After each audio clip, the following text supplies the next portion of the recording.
Naam, mpenzi mtazamaji, ni vimbwanga ambavyo vinapatikana tu papa hapa katika makala ya Zilizala viwanjani. Na furaha sana kuwa nawe, kwanza kwa sababu niko nawe katika makala ya Zilizala viwanjani. Pili, kwa sababu kitinda mimba wetu katika makala ya Zilizala viwanjani na katika kitengo kile cha mchezo, Ahmed Abula amepata jiko, hayuko kwenye soko tena. Ni ujumbe huo kwa vipusa huko nje.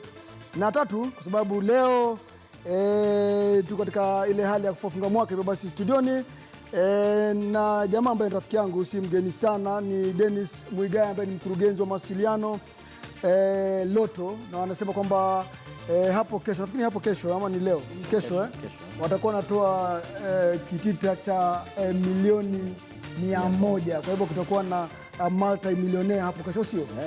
Mambo vipi lakini bro? Salama sana. Kwanza kabisa, wewe ni shabiki wa timu gani? Manchester United. Kwa nini Manchester? The Greats. Kwa nini Manchester bana? Sisi tunajua mpira wetu inakuwa very entertaining. Mlianza msimu vibaya kweli.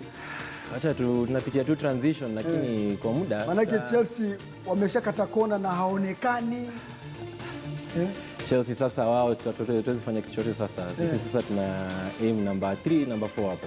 Na bila shaka Dennis Muigai tuongea kwa kina kuhusiana na ligi mbalimbali, Hispania, Italia, ligi hiyo ya Uingereza ambayo ilitwaliwa na Leicester City na haikutarajiwa.